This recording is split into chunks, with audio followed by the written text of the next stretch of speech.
Hey everyone and welcome to another video, and today we're going to be talking about the infamous TYLER1. A lot of people have requested me to review his games, see how good he is as a mid laner, is he going to reach Challenger, talk about his journey, why was he able to climb so fast. We're going to break down a lot of this stuff in this video, but more importantly we're going to talk about him as a mid laner, his gameplay specifically, rather than him and his personality and the memes and the bullcrap. We're just going to get into the details, alright? So how good is TYLER1? Very common question I get asked. Now, I was wrong, guys. I thought he was going to plateau very early on in his journey around D1. I thought that's where his first plateau point was going to arise. I had no doubt that he was going to get Challenger just over a much longer time period. So, look, he shut me up real quick, and you got to give props to him. He has over-delivered. He's performed to an incredibly high standard, and people that hate on him and, you know, all that crap, I think that he's basically shut them up. He's shown through his gameplay that he's actually a very solid player.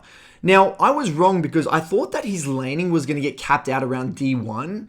I didn't really know what his champ pool was going to be at the beginning of his journey, and he has shifted it quite a bit, and this is important to talk about. Now, currently, he's sitting at 650 LP. Most of his LP from, I would say here, like Master to where he is now, like Master to Grandmaster, right through to Challenger, which he's inevitably going to get, was with Ahri. I would say this is what's given him a lot of success. He's actually a very good Irelia as well, which has kind of caught me off guard. I didn't expect this whatsoever.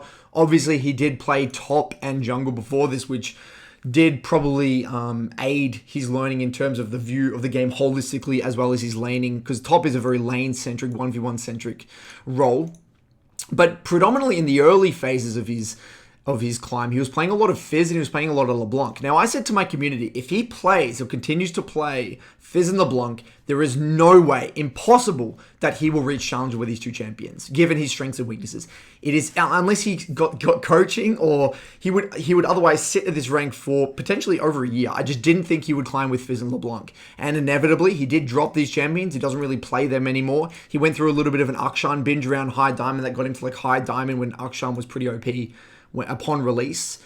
He attempted to use Lissandra as a counter pick, pretty average at that, and then he was obviously killing it on Irelia. So a lot of his LP around here to get him to Master was with Akshan and Irelia. Now, Akshan did cover for a lot of his laning weaknesses, which we're going to talk a little bit about later on, and Irelia, he just went above and beyond. He broke every expectation I had. He showed that he was mechanically competent, understood her spikes very well, and was just outplaying people left, right, and center. So props to TYLER1 for really being a solid Irelia player, and you can't sleep on that. He's actually done really, really great job there. Now, he, interestingly enough, picked up Ahri. Now, he plays Ahri in a very unique way, which we're going to talk about. And I think Ahri covers a lot of TYLER1's weaknesses and plays to his strengths beautifully. So Ahri actually was a great suggestion, wherever he got that from or pulled it out of his ass, whatever. It's a really great pick for him. Now, apparently he does watch VODs on the weekend. I don't know how true this is. On his stream, he doesn't seem to really watch VODs. He does like little short, sharp ones to like meme the jungler that entered his lane or whatever, but he doesn't really do proper VOD reviews. But apparently what he said on stream is that he spends the weekend watching a lot of his replays. Again, I don't know how true that is. You might have to ask him on his stream. Now, he did cater his champion pool well. He didn't stay with the Fizz and LeBlanc very long, which was great. And I didn't mind the Akshan because Akshan has a very simple identity in the lane, very simple laning, very obvious strengths and key weaknesses, which again, make TYLER1's life much easier. And I actually think he would be much higher than what he is right now if he actually stopped after the first 6 games. As we all know TYLER1 plays like 20 games in a row or something ridiculous. He sits there grinding, and as the stream goes on, his posture just goes to shit, right? Like by the end of the stream, he's basically lying down. So the VODs are actually going to cover today. We're actually going to take 2 games from the first 4 games of one of his past broadcasts, where I think he plays the best League of Legends, playing to his absolute limit. But if he actually stopped after, say, the 6th game, I think that he would have, he would have smurfed it. He would have been Challenger by now, most likely. And again, with his current trajectory, based off my experience coaching, if this is a big plateau point, I would say 200 to 300. This is a big plateau. A lot of people sit here for a very long period of time. He was there for, around a month? Which, again, it's quite surprising. Usually people here for months and months and months and months. After this plateau point here, there's another plateau, usually around 700 to 800 LP. And fortunately enough, in NA, I think the cutoff for challenger is around 850 LP. So I'm pretty confident he's going to be challenger very soon, given that he's been able to break this 300 LP plateau point. And the next one after that, I would say after 800 LP, usually people smooth sail it to around 1,000. And then there's another plateau point. But again, I don't really think he's interested in climbing to high challenger. Which, look, I don't really think he'd be able to do unless he really works on his weaknesses, and especially with his current strategy, it wouldn't work. But there is no doubt in my mind that he will be challenger very soon, deservedly so. Now, today what we're going to do is go through 2 individual games. One of the games, I believe, highlights his strengths incredibly well. It's a game we played Ahri into Irelia pretty recently. And these are his strengths here: patient laning, great win con assessment, very solid positioning, great assessment of relative spikes, both on his team and the enemy team, and great camera panning and map awareness. Really, really solid strengths. But the second VOD, we're looking at one where he versus an Ahri, and it really highlights his weak laning and what I perceive to be a very linear strategy and unnecessarily giving pressure. Like bitch laning, heavy reliance on teammates, poor quality resets, unnecessarily giving pressure. His laning is quite abysmal on Ahri. And look, I think this is a combination of 2 things. He perceives Ahri, or the way his style of playing Ahri, it's like, okay, I'm not really playing for the 1v1. I don't really give a shit if I give a boatload of pressure. I'm just going to save my TP to bot lane, TP to a side lane, create a secondary win condition, and facilitate my bot lane beautifully because Ahri's a very good facilitator.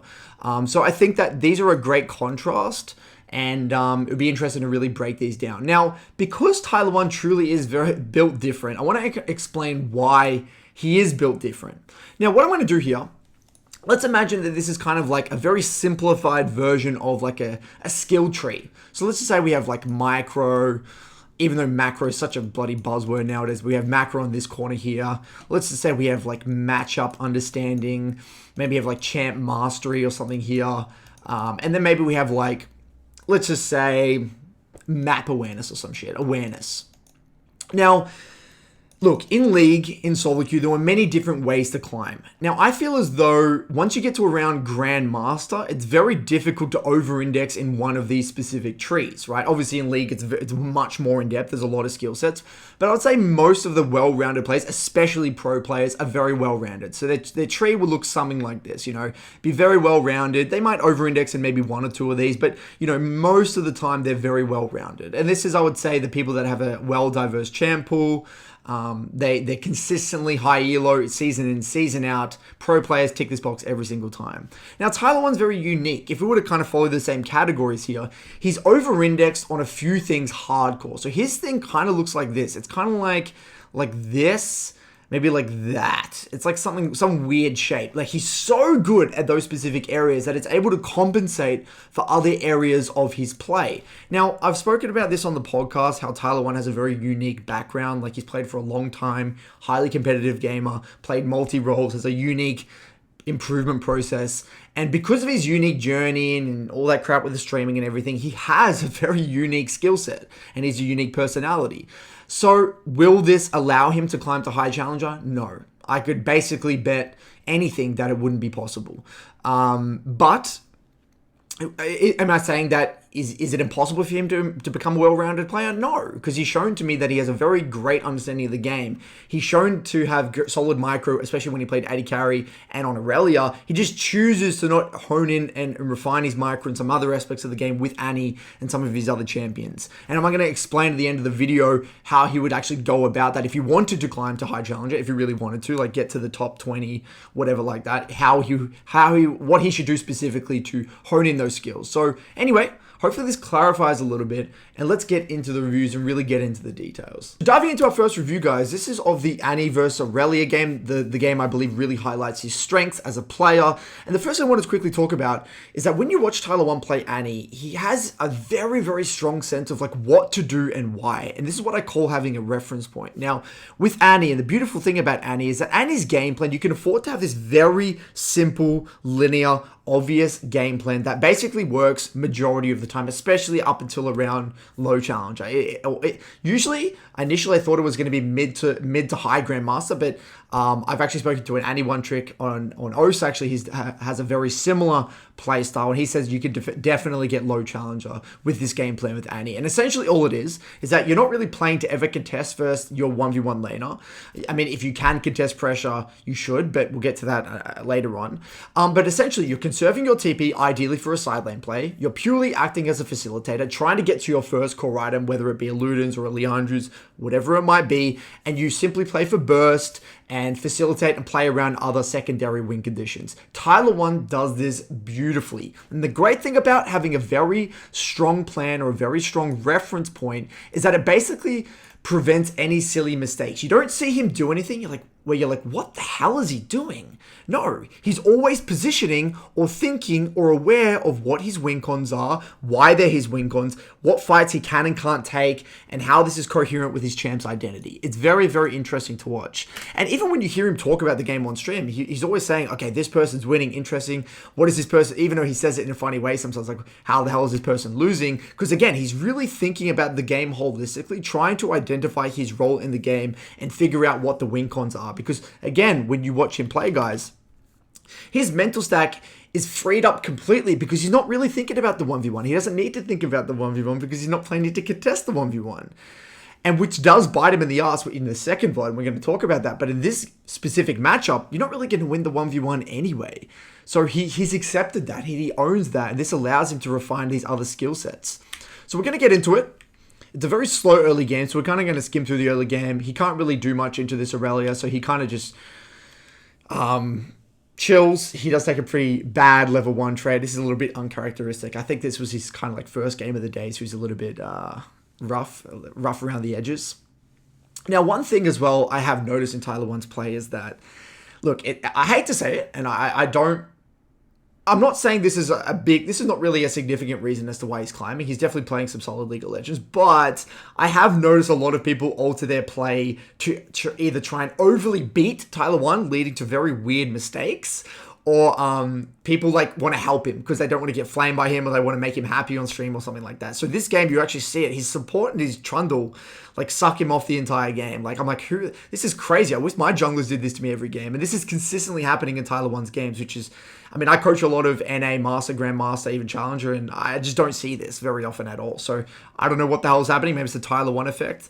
But look, I'm not going to take away from his strengths. He definitely plays a solid game. So anyway, relatively straightforward, not really looking to contest the Irelia whatsoever. And even at the beginning of the VOD, he even says, look, if I can just take it easy, get to my items, it's going to be okay. Now, one thing you'll see him do, he's constantly panning his camera, and you'll hear him say things like, well, why is that guy losing? Or he'll say he should be winning that matchup, or, that guy's trolling, or that guy's doing, and the way I interpret that is kind of like, he's updating his hypothesis in terms of his win con. Who do I need to play around? Who's strong on my team? Who's weak on my team? Who do I want to stay away from? Now, this is a little example of what's to come, but he's hyper aware of his jungler's location and knows he's basically always at the fights first, and trying to help his jungler as much as he possibly can. Maybe this has been influenced by his time as a jungler, understanding the importance of getting his jungler ahead, but he definitely is very good at that. Now, another thing as well, he has a very in-depth understanding of jungler pathing based off his past experiences. So you very rarely see him die to a gank. He basically is able to track the enemy jungler very reliably most games. This is a perfect example of what I was talking about before as well. This Irelia did the right thing, shoved the first 2 waves, bounced it out. And right now, it just so happens that Trundle knows that the wave is screwed. He didn't even really ping or anything. And then the Trundle just hovers the Ahri to help get the wave out, which I was shocked at. Whenever I see this sort of thing, especially even without pinging for assistance, the Trundle actually just hovers. And I think the Shen actually hovers at some point soon to help get the wave out. So his Trundle was being really, really nice. We can't really see the minimap, unfortunately, but Trundle was just hovering right below him, which allowed him to get the wave in.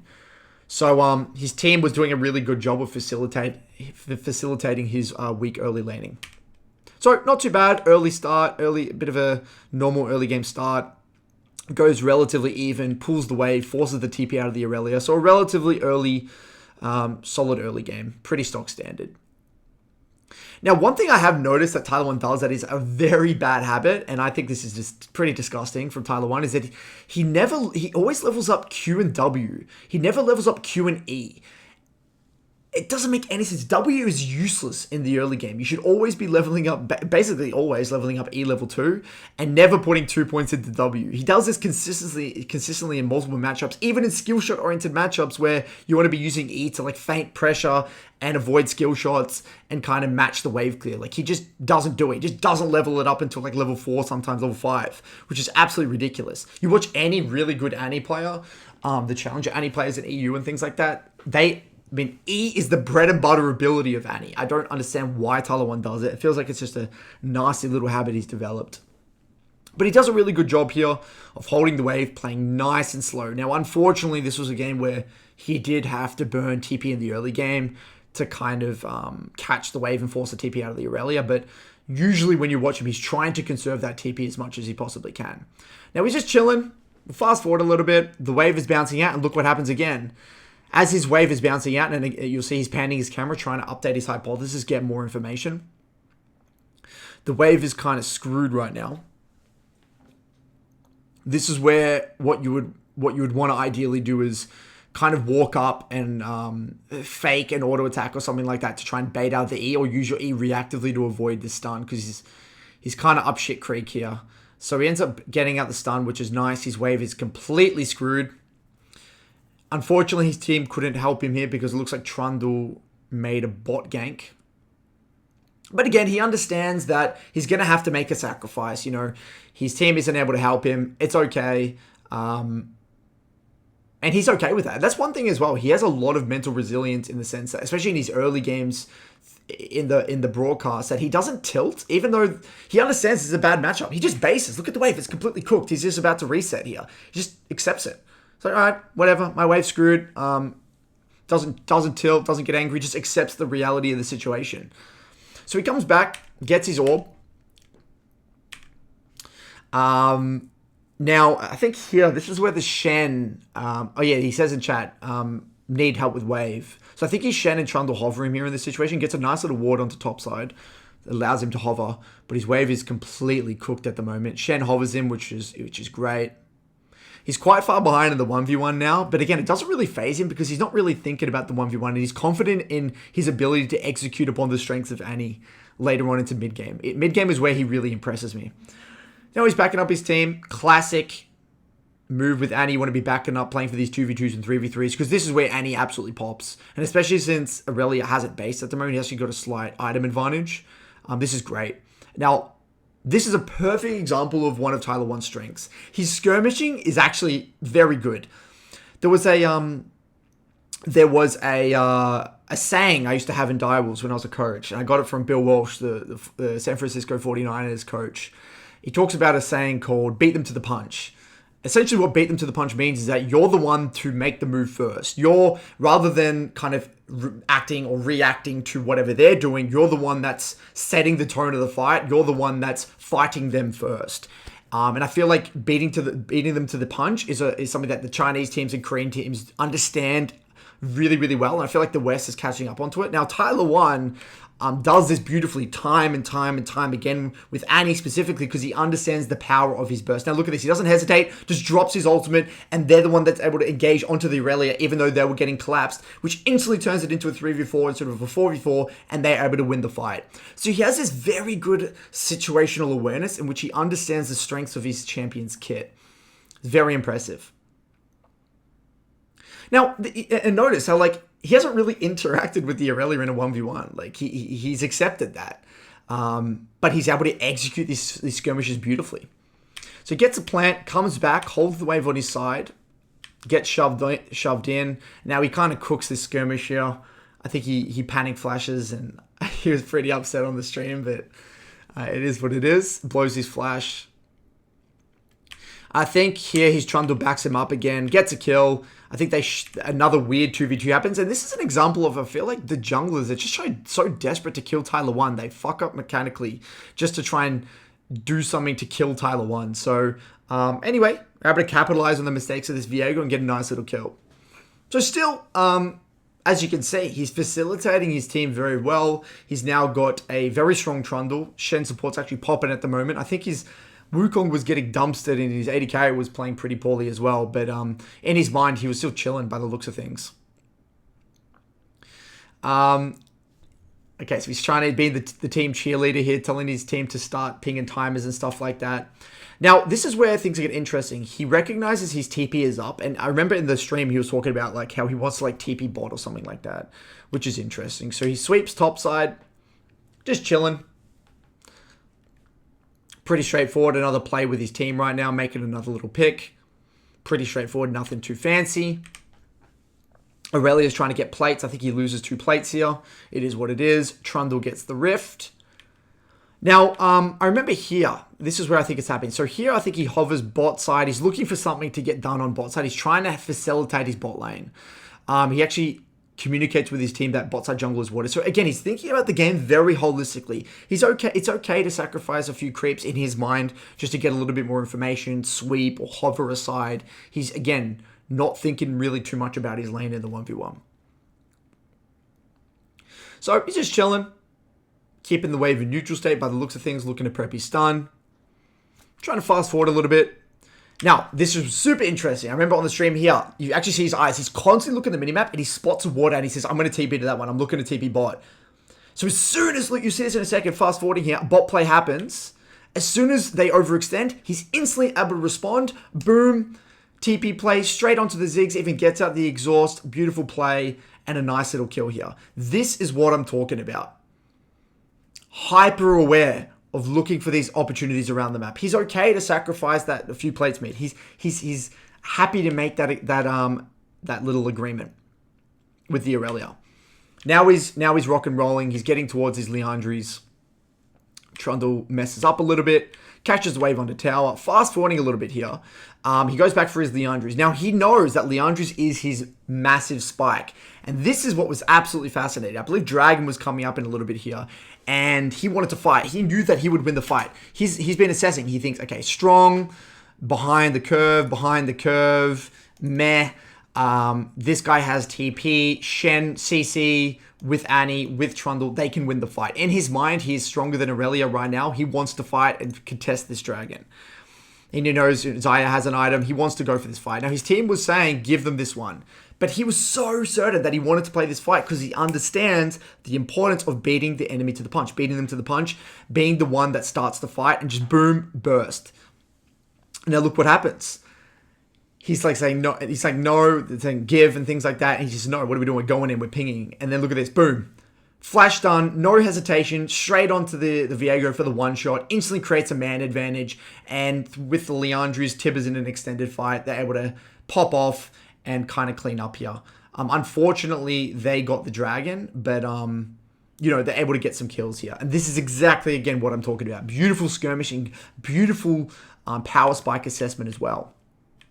Now, look, there's a few little blunders here. You know, you see this, especially in NA and OS, just random deaths like this that just make no sense. And it did actually change the game hardcore because Wukong got a shutdown. It is what it is and gets the flash. Now he's got 10 stacks of Dark Seal. He's rock and rolling. Always looking to join a fight. Whenever a fight is happening, he's never split pushing. He's trying to get to as many fights as he possibly can because he understands that his champ thrives in these 2v2s and these 3v3s. He doesn't want to be stuck in a side lane versus Irelia. Goes straight to the fight, no hesitation, gets the Rift Herald, shoves out top here, beautiful stuff. And the game from this point onwards, you'll see in a second, his team is getting picked. And then this was the kind of the nail in the coffin here. He's chilling. He knows that Trundle, or the Viego, sorry, is going to go to try and take these Raptors or maybe loop around mid to look for a dive. Instead of defaulting to go straight bot here to catch waves, he's thinking, well, look, my support's low, my Trundle's dead. They're probably going to go for this mid tier 1 or maybe take our Raptors or maybe loop around here. I'm going to sit here and cheese, knowing that I'm an Annie. I've got my ultimate. I'm ready to go 10 stacks of my Magi's, Sorks, Liandry's. I'm rock and rolling. Doesn't hesitate to hover. And then boom.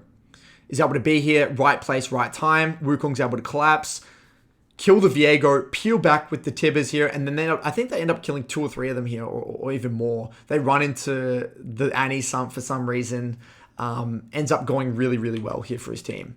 And just off just beautiful positioning. Again, great team fight positioning, great awareness of where people are going to go on the map and why. And now we're 6-0, 18 stacks of Magi's. I think what happens here is he ends up shoving out bot, getting hovered by his jungler. Now, there was one key mistake he does make I do want to highlight before we move on to the next VOD. He sits in the side lane. Now here, he blunders his ultimate. Goes for a little kill with the Shen for some reason, messes up, whatever. Now here, he doesn't have ultimate. Now this is an uncharacteristic mistake from TYLER1. I would say this is something that I don't usually see him do, but it was a very, very big blunder in the game. Look at this. Usually, he's on the ball. I have ultimate, we're going to fight or we're not going to fight. Trundle's out of the fight, just got chunked. Instead of turning around and leaving, he compensates for the team, walks in, compromises his positioning, and ends up getting destroyed. And this was a decision that wasn't coherent with his champ's identity nor his strategy. And so he has to play flash here. But the rest of this game is relatively straightforward. He just continues to play, group around with the team. He doesn't want to flank. Has his stopwatch here, is able to kind of peel back with his Xayah, buy time. And the game was just, straight team fights, front to back, very easy with their comp. Now, we're going to talk about strengths again, but hopefully you can start to see where I'm coming from. Very clear reference point, very solid skirmishing, not really putting too much emphasis on the 1v1, hyper aware of how he wants to use TP in the game, and understands win cons relative to power spikes very, very well. Now, if we fast forward and go to the second VOD here, this is the Ahri versus Ahri VOD.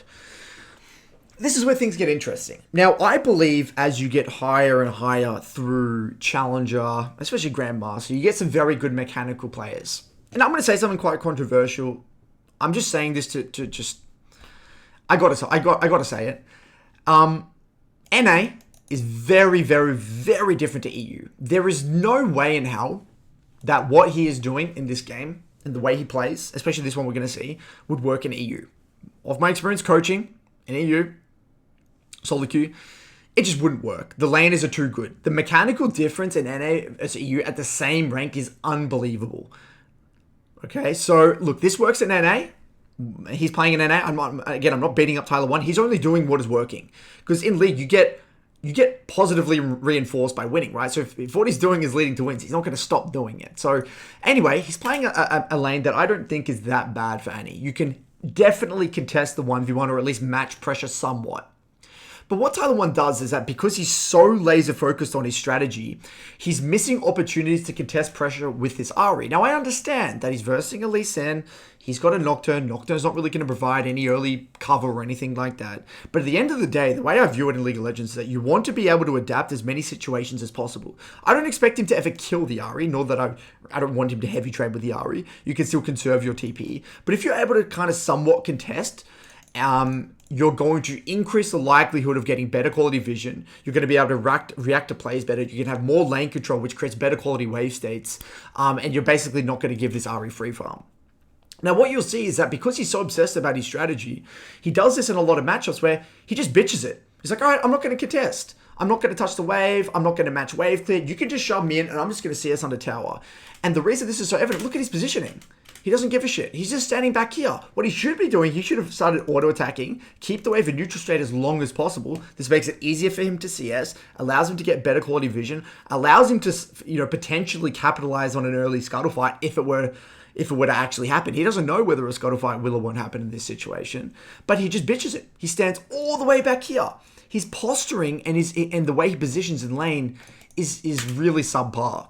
And this happens again and again and again. Allows Ahri to shove him in.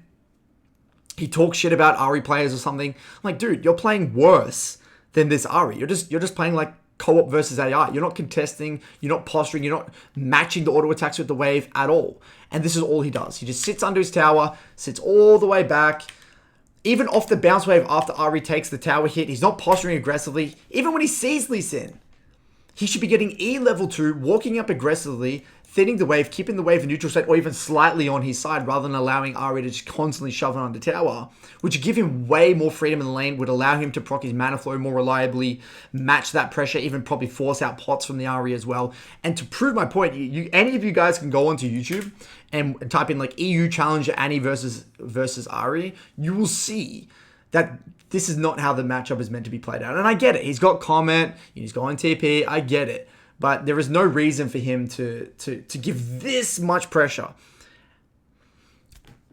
It would be interesting to see where this gets him. Like, he might just stop his mid lane challenge at 800 LP, get to his challenger, and then go back to 80 carry. I don't know. It would be very interesting to see how far this gets him through the NA ladder. And I get it. He has very obvious strengths, but this poor laning where he's unnecessarily giving pressure, or maybe not putting the max amount of pressure on the enemy opponent, feels like a bit of a... you're not really setting yourself up for improvement. And the way I like to view laning at the highest level, it's like a tightrope. Even if your champion doesn't win the lane, you see this very evidently with Kassadin players, Vlad players.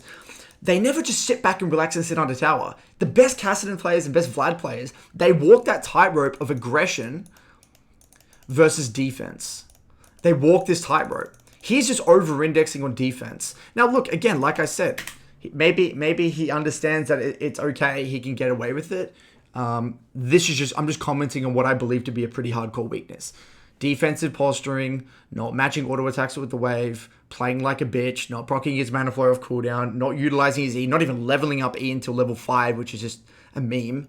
A lot of stuff. Now, what you'll see, this game highlights what happens if you do this and you over-index on this game plan and how unreliable it actually can be the higher you get. Now, he gets shoved in, and as a result, he has no lane control, right? He can't match the wave clear. He's not able to freeze the wave. He's not able to do anything. Now, Ahri is able to get a free tempo reset on a cannon wave, and then look what happens. Ahri comes back off a free reset, and then Ahri now is able to thin the wave. He gets a ward. Ahri pulls the wave. Now, Ahri has a huge item advantage. Dark Steel, Sapphire Crystal versus just one Doran's. And now look at this. Ahri comes back. Obviously was able to thin the wave. Luckily, Lee Sin's not in the area. And, TYLER1 did get a good ward. And, doesn't get punished for it here. But look what happens on top of it. To top it off, one of the other fundamental key weaknesses that I see from TYLER1 is that his resets are poor. He's sitting on 1,200 gold. You definitely want to be going early boots versus an Ahri. You definitely probably, given the way he plays, Dark Steel is very important as well. Look what he does. He overstays on the map. It's a perfect situation. I believe the next wave was a cannon. It was a slow built wave. You don't want to be forced to use TP back to lane, but look what he does. He stays. And then he stays in lane. He gets locked in lane with a terrible set of items. And as a result, because he's down in an item lead, Ahri inevitably gets pressure. Again, continuing to give pressure. Now we're sitting on 1,500, 1,600 gold, getting shoved in again, not really being able to react to anything. He's not even in the position to TP to a play because he's getting shoved in over and over again. And if he was to TP to a play, he has no items. He has no damage. Annie, the best Annie players, they want to be resetting basically, pretty early on in the game. As soon as they're getting 6 to maximize the AP they're going to be getting at their level 6 for their level 6 play. I get it. Even if you don't want to play, if you want to play like a bitch and you want to give pressure, I get it.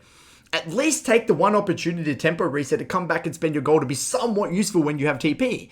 Now we just praise. Now the other thing as well, looking at it from the jungler's perspective, imagine you're a jungler and you see your laner still sitting on Doran's by 630 and the enemy's already reset. Of course the jungler doesn't want to come mid. And he complains about his jungler's not coming mid. And how can the jungler gank mid as well when you've got no control, you've got no vision, you're not setting up anything, you're not even trading to get this person low. You're not even remotely trading. They're full HP, sitting with full resources. So he's just sitting here, panting his camera, jerking off doing nothing. And then eventually, he's still getting shoved in and he's forced to TP bot, obviously waiting for that beautiful TP, praying that there's a good TP ward. TP's bot on 1,900 gold to go for 2 kills. And this is what he does. He's all leaning on his strategy. Now, it just so happens to work, that there just so happens to be a ward there, that he can get away with going for a fight here in bot lane, with, now 2,200, 2,500 gold. Okay. But all you're doing in a situation like this is you're just trading resources. You're not even really getting your bot lane ahead. You're just trading resources. You're getting the kills, but because you're so far behind in XP, or you should be behind in XP, as well as plates, and Ahri is getting plates and CS, you're basically on the same playing field as the Ahri. You're not really getting a lead. You're just trading resources. So Ahri ends up getting 2 plates.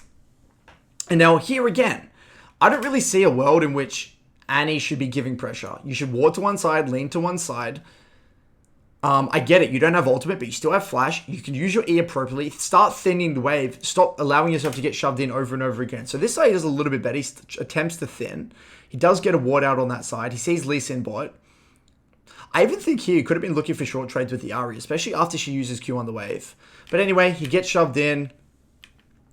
Gets shoved in, gets dove. This was kind of out of his control, but what he doesn't realize is that the reason this is the case is because he has no control in the area. And because he went for that TP play bot and, lost the plates, lost the mid control, he isn't able to shove out and wrestle back that control. And I feel like the only way he would have been able to avoid this dive is back here. As soon as he come back, he had to start like wrestling back control, maybe trading a little bit with the Ahri. Knowing that Ahri didn't have that much damage at the moment, and he knew that Lee Sin showed bot as well, I feel like he could have heavy leaned, contested, and maybe even thinned the wave out such that Ahri would never have even been able to get the wave out in the first place under the tower. So maybe he could have used his offense as his defense potentially.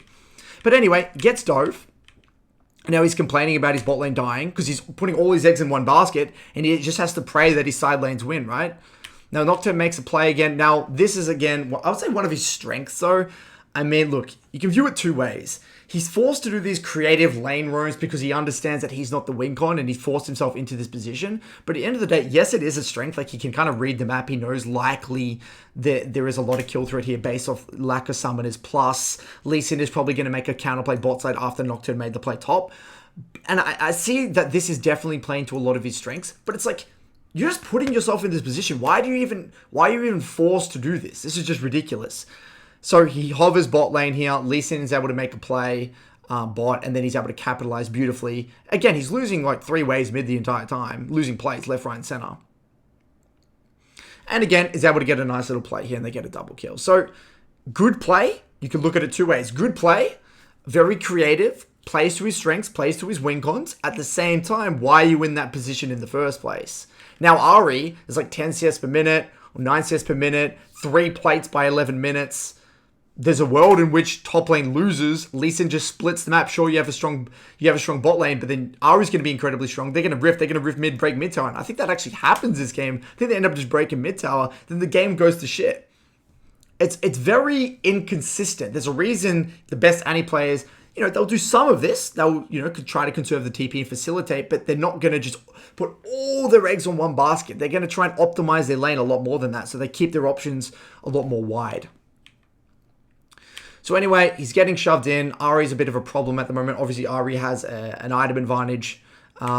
This is interesting. I feel like he kind of has to give pressure right now, again, because he just has no lane control. Ahri has complete control over the lane. He doesn't really know where Lee Sin is, and he doesn't have ult nor flash. So he's giving pressure. And then inevitably, he takes a pretty heavy trade with the Ahri right now. And then his Nocturne goes for the Lee Sin, turns into a bit of a scrappy 2v2. Yep, I think Nocturne could have maybe played this better, turned on the Ahri, but Ahri could have just ulted out and then he would got over that blast cone, so I don't think it really would have mattered. And then he ends up dying, compensating for his Nocturne and saying jungle diff, right? And at the end of the day, yes, I'm not saying Nocturne played flawlessly. Yes, he didn't clear efficiently. Yes, there was room for improvement. But at the end of the day, you can't really blame Nocturne because how do you play the game? I mean, all the kills that happened bot went onto him, and he's still losing pressure, so you can't really expect the bot lane to even win, right? I mean, if anything, it could be even, unless the Jinx got all the kills, in which you'd be completely up shit creek in the 1v1. So there's very little mid control around here and here because you're not ever exerting pressure. You can't just expect a jungler to pull a gank out of their ass. There's got to be setup, there's got to be vision, there's got to be some information, otherwise you're just going to get counter ganked. It doesn't make any sense. So he's putting himself in these situations where it's kind of like not like a lose-lose. You're just putting all your eggs in one basket. Now, if the game just so happens to stall out and it does get to mid-game without the game exploding, then sure, he's going to win. And that's actually what happens, I think, at some point in this game. He keeps trading kills, keeps team PBing bot, getting plays for his Jinx, getting kills for his Jinx, trading kills left, right, and center. And then I think his Yone end up dominating the Urgot. So the game stalled out and they end up winning, which plays to his strengths. If the game is ever stalling out, and he has some decent win con, he's going to win the game because he's very smart and understands how to facilitate these secondary win conditions. So, Hopefully that gives a little bit of context. What we're going to do is go back to the slides and really recap what we saw in these two VODs. So to conclude what we saw in those two VODs, strengths. He's incredibly aware of what is going on around the map through great lull state usage and camera panning. Very solid win con assessment, great patience and poise, great game sense and overall game understanding about really what leads to a win, what doesn't lead to a win, and what his role is in the game. And I guess this stems from his time just playing the game as well as his time in other roles.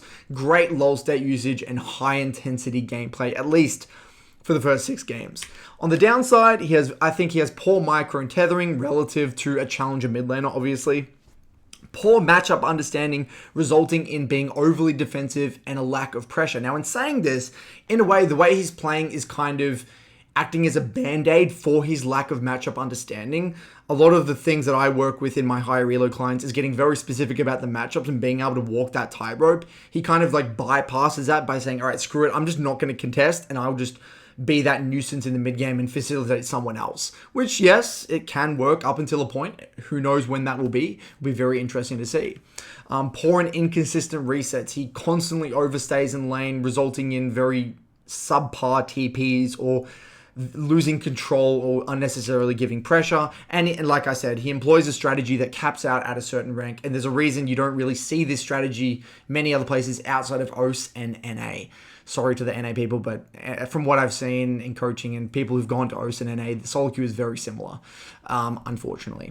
Now, moving on to my advice. If he wanted to get Challenger in the shortest period of time, he should not change a thing. All in on the way he's playing the game. He's doing a beautiful job. Stick with Annie. Don't go back to Fizz, LeBlanc, or any of that crap. Stick with what he's doing. If you wanted to be a better overall well-rounded mid laner, I would suggest putting Annie to the side, learning a reliable control major assassin that would force his laning to improve. Something like either Yone, Orianna, Syndra, Ryze, Cassio, LeBlanc, etc. Any of those can work. This would force him to really improve his micro, tethering, trading patterns, matchup understanding.